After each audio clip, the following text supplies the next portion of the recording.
Hello everyone, this is Sam from Language Atlas, and in this video I'd like to show you the German B2 vocabulary Anki deck. In this video we will go over three things. First, I'd like to show the course structure of the German B2 vocabulary Anki deck. Second, I'd like to show the course content, and I'll do so by having a look at three Anki decks within the overall German B2 vocabulary Anki deck. And third, I'd like to show you some brief editing options. So let's get started with the first point, which is to show the German B2 vocabulary Anki deck course structure. Now, normally you would double click on Anki deck to open it. However, I've already done so, as you can see right over here. There are 8 chapters inside the German B2 vocabulary Anki deck. We have pronouns, conjunctions, verbs, nouns, adjectives, adverbs, prepositions, and determiners. Now, if you go to chapter 4 nouns, you can see that there's a little plus icon in front of it. If I click on it, you can see that there are 19 subdecks inside it. They range from academia and intellect, animals, arts and entertainment, all the way to time, maths, numbers, and transportation. Now, what I've done is that I've taken a look at all the different words within chapter 4 nouns and I've categorized them by theme. So if you wish to learn more about food and drinks, you can do so. If you wish to learn more about materials and substances, you can do so. Or if you wish to learn more about society and economy, you can do so. Now, that was my first point, which is to show the course structure. Now I'd like to go to the second point, which is to show the course content. And as I mentioned before, I will have a look at 3 Anki decks. I will have a look at home, which is within chapter 4 nouns. I will have a look at chapter 5 adjectives, and I'll have a look at chapter 3 verbs. Now I do not have enough time to go over all the Anki decks, but I do believe that by showing you these 3, you'll already have a great overview of what to expect when you get the German B2 vocabulary Anki deck. So let's get started with home. I'll click on home. I'll click on study now. And I would like to begin with this one. Now, this is the first card type. We can see that there's a German sentence right over here, and we have 2 blank areas. Now, it's your job to know what goes inside these blank areas. Underneath it, we have the English translation of the German sentence. I bought my niece a tailoring kit. And finally, we have a picture. And the picture is a visual representation of the German sentence. And many studies have shown that if you have a picture or a visual representation, you're much better able to understand what you're learning, so the German sentence in this case, and you're also better able to memorize it. Now, finally, I'd like to point out that A and kit are bolded and underlined within the English sentence. Now, this is so you know what you have to know in the German sentence. So how do you say a kit in German? So let's find out. Ich habe meiner Nichte ein Set für Schneiderei gekauft. Das Set, ein Set. Die Sets. So, as you can tell, there are 3 areas. We have a sentence area, we have a singular area, and we have a plural area. So I'd like to begin with the first area, which is the sentence area. You can see right over here, we have the German sentence. This is the answer that we're looking for, ein Set. And you can also tell that it's color-coded. It's in green. Why is this? Well, German is a gendered language with 3 genders. We have masculine, feminine, and neutral. Now, I've color-coded all of them, so you can immediately tell what gender it is when you're studying a German sentence. So masculine nouns will show up as blue, feminine nouns will show up as pink, and neutral nouns will show up as green. And you can tell this one is neutral by the fact that it is green. So which is really handy for you, so you can immediately recognize the gender and also better memorize it. Underneath the German sentence, we have the IPA notation of the German sentence. And this is here so you can better pronounce the German sentence. So it will really help you. Underneath that, we have the English translation of the German sentence. And finally, we have the audio. Ich habe meiner Nichte ein Set für Schneiderei gekauft.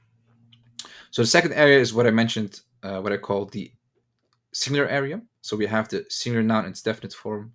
We have the singular noun in its indefinite form. We have the IPA notation, and again, this will help you pronounce it. Finally, we have the English translation, and if you click on this, Das Set, ein Set. You can hear the audio.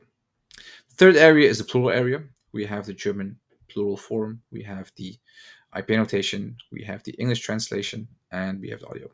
Die Sets. Great. So that was the first example. Let's go to another one. One of the merchants manipulated the scales in his shop. The scales. How do you say the scales? Einer der Händler hat die Waage in seinem Geschäft manipuliert.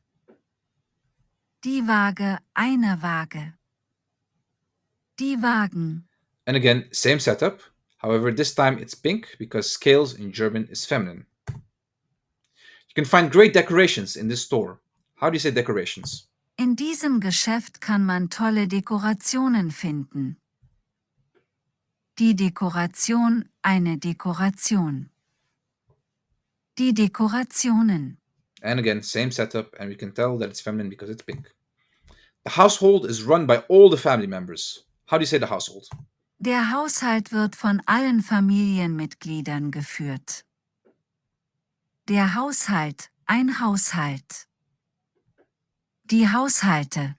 And again, we can tell that it has the same setup. However, this time the household is in blue. Why is that? Because it is a masculine noun. The counter was full of stains. How do you say the counter? Die Theke war voller Flecken. Die Theke, eine Theke. Die Theken. Great. Let's do one or two more. Let's light the candles on the table for dinner. How do you say the candles? Lass uns die Kerzen auf dem Tisch für das Abendessen anzünden. Die Kerze, eine Kerze. Die Kerzen. Great. Let's do one more, the final one. A tissue fell out of her pants pocket. Ein Taschentuch fiel ihr aus der Hosentasche. Das Taschentuch, ein Taschentuch. Die Taschentücher. Great. Now this was the first card type where you see some blank areas and you have to know what goes inside the blank areas. Now I'd like to show you the second card type. And the second card type is a typing exercise. You see a blank area as you've seen before. I'll just go to an appropriate one. This is what I wanted to show you. So again, this is something that we've seen before. We see a German sentence. There are two blank spots, two blank areas. We have the English translation. We have the household bold and underlined. So this means that you have to know the household in German. Again, we have the picture, all things that you've seen before. But this here is new. This over here is the part where you have to type in the correct answer.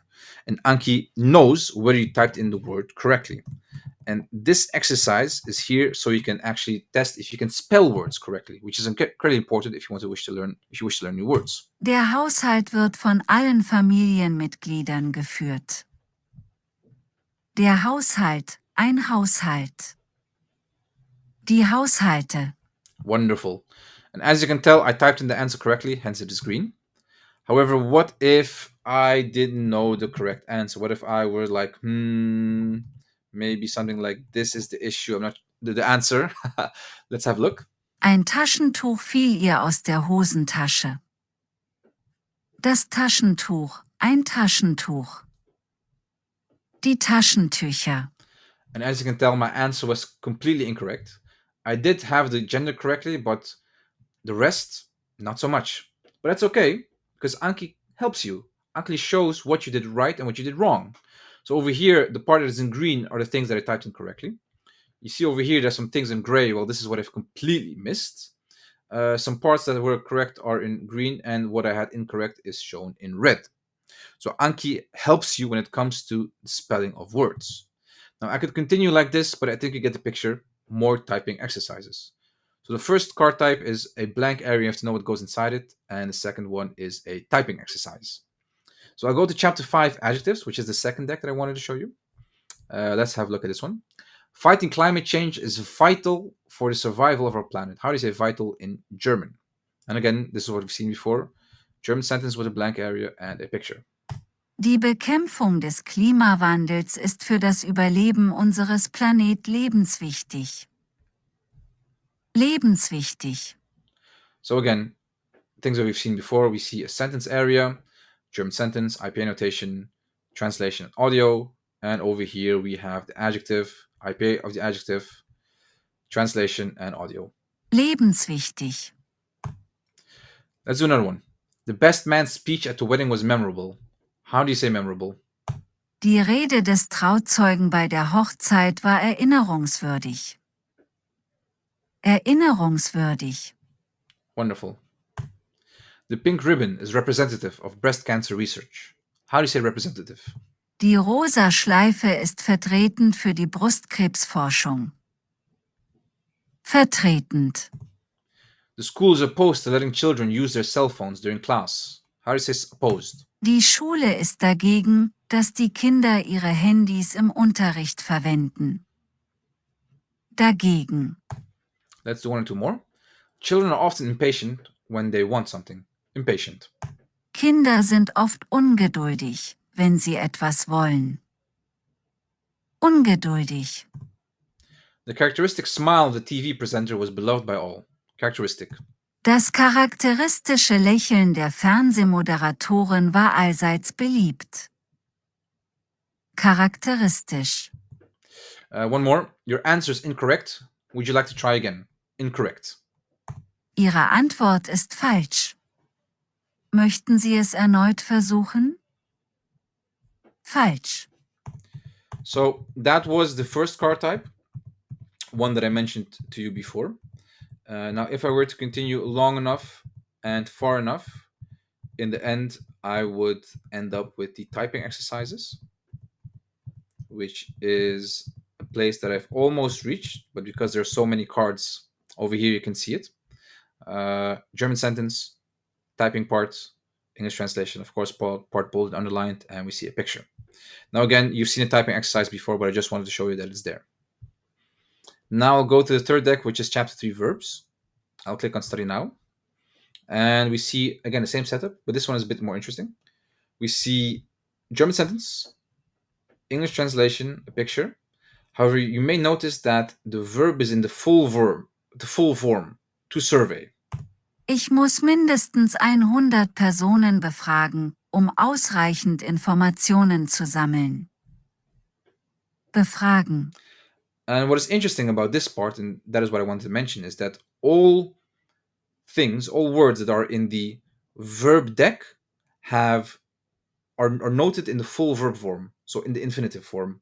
Now, why is this relevant? If you are learning a new language, the most important form of the verb is the full verb form, or sometimes called infinitive form. Once you know the full verb form, you're able to understand, or you're able to conjugate it in different tenses and for different subject pronouns as well. So the full verb form is the most important one. I will bill you the total amount via email. Bill. Ich werde Ihnen die Gesamtsumme per E-Mail in Rechnung stellen. In Rechnung stellen. And you can see over here we have the full verb form. The celebrity wants to gain a lot of followers on social media. To gain. Die Prominente möchte viele Follower in den sozialen Medien dazu gewinnen. Dazu gewinnen. I was worried that my son was going to crash into the other cars. Ich machte mir Sorgen, dass mein Sohn mit anderen Autos zusammenprallen würde. Zusammenprallen. And again, you can see it's the full verb form. The children deserve a little reward for their good behavior. Die Kinder verdienen eine kleine Belohnung für ihr gutes Benehmen. Verdienen. The students in my class need to retain a lot of information. Die Schüler in meiner Klasse müssen sich viele Informationen einprägen. Einprägen. Let me clarify the plan with an example. Clarify. Lassen Sie mich den Plan anhand eines Beispiels klarstellen. And if I were to continue long enough and far enough, I would end up with the typing exercises. And as you can tell, there are many, many cards and many, many words and verbs for you to practice. So as you can tell over here, this is what I wanted to show you. You would end up with the typing exercise. So again, all the verbs over here are in the full verb form, and all the nouns in chapter 4 nouns are color coded so you can know the gender: blue masculine, pink feminine, and green neutral. Now I'd like to go to my third point, which is to show you some brief editing options. And a question that I get asked often is, how do you regulate how many cards you see per day? Well, I'll show you. If you click on this little icon over here and then click on options, you can see that there's a part called daily limits, where we have new cards per day, which regulates how many new cards you see per day, and we have maximum reviews per day, and this regulates how many reviews you see every day. So it's things that you have done before, a review. Now you can change this. I can change this from 50 to 100 if I wish to do so. I can do this over here as well. Click on save, and you can see the total is increased. I can decrease it again for example, 20 if I wish to do so. And it has changed again. My recommendation for you would be to start with a low number. So 20 is something that I think is fair. The reason for this is that language learning is all about creating a habit, and it's easy to create a habit if the amount of cards you have to do every day is low. You can get started well, you can build up a rhythm, and then, of course, if you wish to do so, you can increase the total amount of cards. So that was it for this video. I hope you enjoyed my explanation of the German B2 vocabulary Anki deck. You can get the deck at languageatlas.com. This is where you can also get other German decks as well and other language decks as well. I will share all the links with you in the description and comment section. Thank you again for watching. I wish you the best of luck when it comes to learning the German language, and I wish you a very good day. Goodbye.